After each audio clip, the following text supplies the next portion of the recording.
Alam mo, hindi namin pinag-uusapan yun. Alam mo, I think the mayor will agree with me na serbisyo muna bago politika.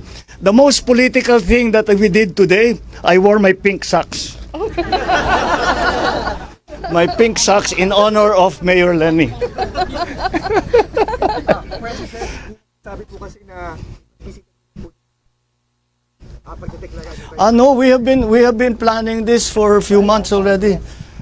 Because talagang naging critical ito especially with the storms that came in.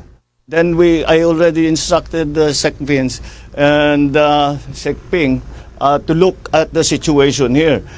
Because, you know, of course, we know that Bicol is always the pathway of the storms. But the problem, the immediate problem that we saw, the change in pattern that we saw, is yung bigat ng bagsak ng ulan. Dati hindi naman ganun karami. You got 700 in one day, 700 centimeters of rain in one day. Ano yung katumbas ng 6 na buwan yun? Lampas po siya sa Ondoy and Yolanda. Yeah, that's very significant, and that's why it became critical. So we did not discuss. Serbisyo muna bago politika. Marami pang kailangan gawin. Marami pa kaming kailangan gawin. So we will get to that. Aabot din tayo doon. Ano po yung natatakbo siya sa pagkapangulo sa 2020? Again, politics. Ano pong masasabi niyo sa announcement? Nothing really. That's her choice. Mr. President, how about the willingness of Senator Amy to run alongside? Again, this is all politics. We're not going to discuss politics now.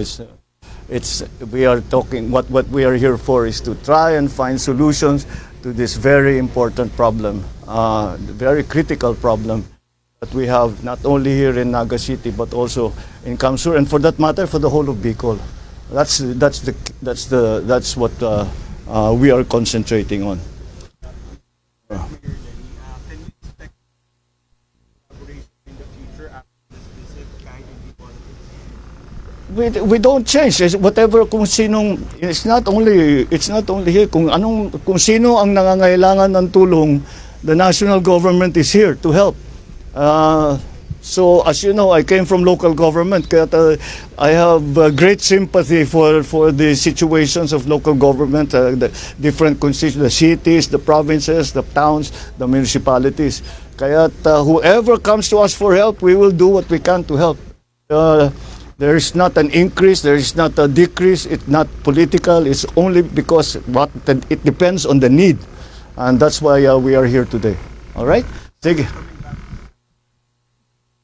Well, I'm sure we will inspect it when it's further when the project is further along. We'll bring you back here, especially Maharlika Highway, because in fact many of the problems were identified because of our inspection of the Maharlika Highway rehabilitation and repair. Doon marami talagang nakita. Dinapitan tayo ng national government, ng mga local, at sinabi, pagka natignan na ninyo yung Maharlika, doon na tayo, tignan naman ninyo yung baha. And that's what happened. Okay, maraming salamat. Thank you. Good morning.